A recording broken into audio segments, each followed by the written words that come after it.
Yo, Still Mills, what's the deal, man? Yo, but peak motherfucking game though, bro. I haven't given my thoughts on Lomachenko this past weekend. Excellent performance from my man. Incredible performance from my man. That dude is I tried to tell people, man, he was gonna viciously stop Nakatani. Viciously. I knew ooh shit. Okay. I knew Nakatani didn't have what he took to be able to deal with the arsenal and the onslaught of a Lomachenko, of a Vasily Lomachenko. He a little slow on his feet, you dig, not the most defensively competent fighter. But even with me saying all of that, don't get it fucked up. Nakatani ain't no he's not no tune-up. He's not no nigga that you would just want to come back. All right, cool. Let me get Nakatani. I'm off a 2-year layoff. Let me get Nakatani. Or shit, I'm fresh off of a loss. Let me get Nakatani. That's not the typical opponent you want to come back, stage a comeback with. That dude is tough. That dude is tough. And don't let this loss get you down, Nakatani. You keep going. You dig? That is most definitely a quality 35-pounder. I don't give a fuck what nobody say. But he's not typically a dude that you want to come back, have a comeback fight with, man. And he intentionally took that fight, for a multitude of reasons, man. I want to prove that y'all got me fucked up, thinking that I'm washed and I need to go back down to 30, you know what I'm saying? And my power don't translate to 35 and all this goop, even though he has a multitude of stoppages at 35 and fucking knockdowns at 35. Like, all right, you dig? Okay. Damn near every opponent he's fought at 35 is it hit the canvas at least. So you have you have that paradigm, and you have I want to see how I would do, who would give the better performance against our common opponent in Mashima Nakatani. Mashima Nakatani, I don't know how to pronounce his first name. I ain't gonna butcher his first name like that. So this was a statement fight, man, and you dig, just right out the gate, he came out aggressive. Right out the gate, he came out aggressive, man, with just getting himself, finding his spot and punish him for it. Get to his spot and punish him. Get to his spot and punish him. Get to his spot and punish him. Take that step to Nakatani's left and just spin him all night long. He was olaying that nigga, bro.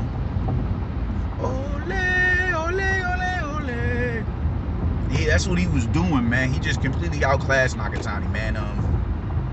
Just the footwork, the in and out movement, just the pivoting, the angles, just everything, man. The counter punching, man. It was so. This is how you know somebody's, footwork is just A+, man. They're in range and out of range at the same time, without even having to do as much movement. Not even like necessarily stepping back, like what they call a pull counter. He's in deep enough to where he can get a shot off, but he's still out of range enough to get out of the firing squad. He's out of range, and you got to think Nakatani is damn near 6 foot. Like Marrello Max said, you dig? He a Timberland boot up under 6 foot. Nigga 5'11". That's good height. That's tall as shit for that division. It would have Teofimo said, we ain't fighting no more tall fighters. Lomachenko battered this dude from pillar to post from 1 to what, 8, 9? Just everything was there, man. It was so wild. Usually you want to chop the big man down with body shots. He didn't even go to the body because everything he threw up top was landing. He had like a 54 connect percentage in the fight. That was insane. That was insane, man. This dude is incredible, man. I get what people say with the aggravation when it comes to them somewhat gassing him, and he's the best thing since Muhammad Ali. I get that, man, but it can't even be denied. This dude is incredible, man. This dude is an incredible fighter. He really is. He's an incredible fighter. He's gonna go down as one of the greats. He really is. That can't be denied. And he, you know, this performance showed that, man. He just, you know, he really did. He looked spectacular in there. Even, you know, the commentary, they're just singing praises of this dude. You dig? And I know, you know, we got, man, listen, these Eastern Europeans ain't nothing to fuck with nowadays, man. These dudes is incredible boxers, man. They are. They're proving themselves to be the elites in the divisions that they're in, man. So I think it's about time we get out of this notion that, man, them white boys and that white boy, he overrated, the great white hope. Nah, bro, I think that shit done sailed. Not sailed, but, because, you know, the white boy's always gonna get gassed. You know what I'm saying? When he's successful in a space that's dominated by black men, he's gonna get gassed. That's just a fact. But Lomachenko is a demon in the ring, bro. He's a demon. Like, what more can you say? So he looked incredible in there last night, man. I mean, I was just tripping off how easily he was hitting this dude from the outside, man. How easily he was slipping the shot and launch. He was looking like Manny Pacquiao launching that left hand, dog, against Oscar De La Hoya. Launch that left hand and spin out, bro. Like, that was the essence of Manny Pacquiao. That dude looked incredible in there on Saturday. He looked incredible.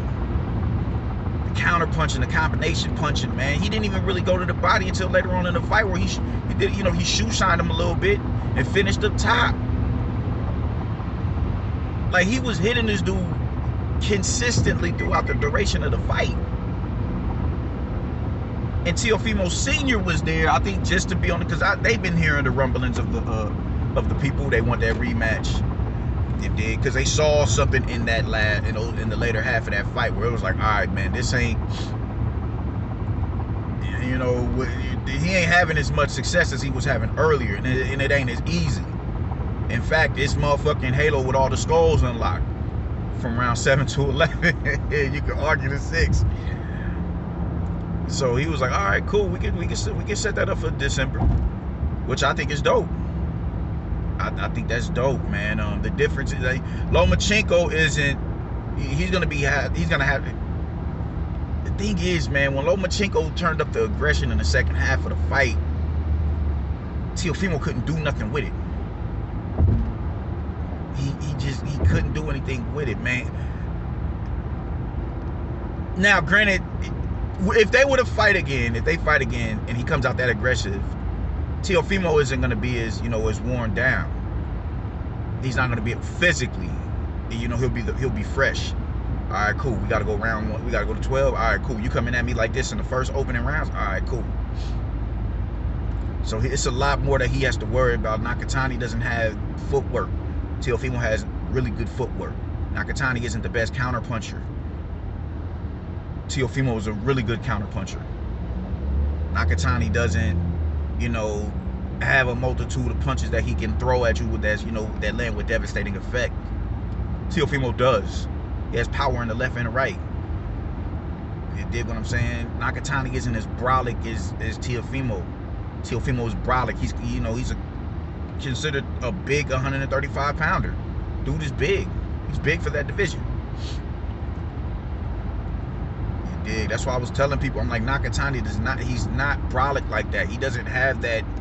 He doesn't command that type of respect out of an opponent, because that's not his game. If he gets on the inside, he's kind of a sitting duck. He's not going to be able to walk behind, you know, walk you down like that, unless it's just somebody that's just, you know, levels below him.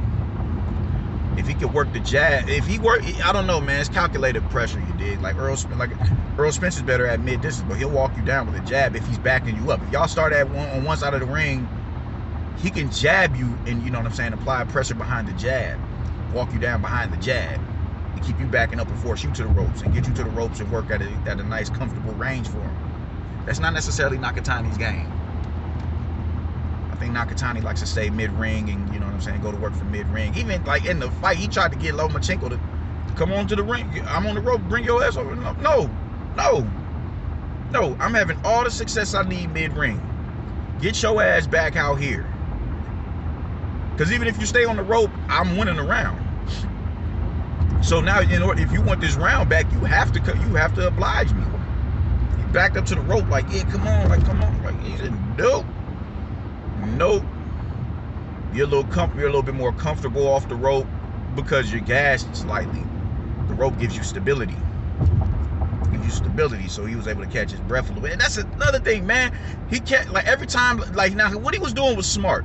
He would wrap up on the inside, and every time Lomachenko would spin him and turn him, he would find a way. He would just, my arms are long, so if I know you're on the side of me, so let me just reach my arms out and wrap you up.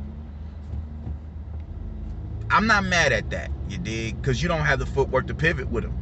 But the thing is, Lomachenko, I don't know, like, I don't too much recall seeing this shit from him in his other fights. Like, that's a dog mentality when your opponent has your arms wrapped up and you wrapped up and he's just bombing you. Like, he's fighting you in the clinch. You expecting the ref to break y'all up, but he's still in the shit out of you. Man, listen, man. Lomachenko isn't gonna be slow on the trigger this fight with Teofimo. Even when he said, man, please win that fight. Good luck with your fight so we can get this fight. So we can get that rematch. That shit is like, he in his heart of hearts knows I can beat you. And it's a possibility. I'm going with Lomachenko in the rematch. I'm going, but I'm still feeling the same way. It's a 50-50 fight. And now that Teofimo has been in there with him, the same mistakes that he was making late in the fight, he'll find a way to make those slight adjustments. So I still feel the same way in this rematch. But the fact that how he just came out and just bulldozed dude was just like, yo, he came in and made a statement. He came in and he made a statement. Y'all got me fucked up talking about I'm washed up and I need to go back to, man, fuck out of here, dude. I'm still arguing with people that, he needs to go back down to 30. Why? Niggas couldn't fuck with him at 30. He's getting pushed at 35. He's meeting resistance. That's how you test your greatness. You don't want to just waltz through the competition. And even with the resistance that he's meeting, like, it's not, outside of Teofimo, it's not really that much resistance. They're just putting up better, they're giving you a better fight. Teofimo, he gave ample amount of resistance. I think Devin Haney would give resistance. I think that those are harder fights. But up until now, he's just kind of like been obliterating everybody. And him coming across Teofimo was like, all right, cool. Now this is competition right here. I fucks with it. Man. But he needs to go down to 30. He can't handle 35. Why can't he? He's doing an impeccable job with handling 35. He's doing an impeccable job. So I don't know, man. And once again, it's the great white hope shit. People are so mad that, when the white boy come in and, get busy. I mean, shit, man. You can't be mad at them. Y'all get y'all weight up. Niggas need to get their weight up, man. You know what I'm saying? Get in the weight room. Lomachenko's a bad motherfucker. He just is. That's a bad motherfucker right there. That's a bad motherfucker. And we can hate all we want to, man, but just the road work that man put in to get to this. Shit, man, the amateurs is based off of fucking point systems, not dictating the pace and all that. No, it's about how many times can you hit your opponent more times than he hits you. And you do that shit for damn near 400 fights. So you have perfected the ability to hit and not get hit, but still be calculative behind not getting hit, because you can't just fight off of the back foot. You know what I'm saying? You gotta walk, and you can see he does. Lomachenko's not a back foot fighter. He's on the front foot. He's coming forward. I'm going to make it so, with me applying this amount of pressure, I'm going to make it so clear that I'm going to hit you, but you are not going to hit me. he's perfected that craft throughout this fucking amateur career, his Olympic pedigree. That's why he was getting the looks that he was getting. That's why he was getting those title bouts early in his career. I gotta recognize, man. I understand the Great White Hope narrative, but Teofimo don't fit that. Not Teofimo, but Lomachenko don't fit that. He don't fit that outfit. I'll cut that shit out. That's a bad motherfucker right there. That's how I'm feeling though, man. Peace.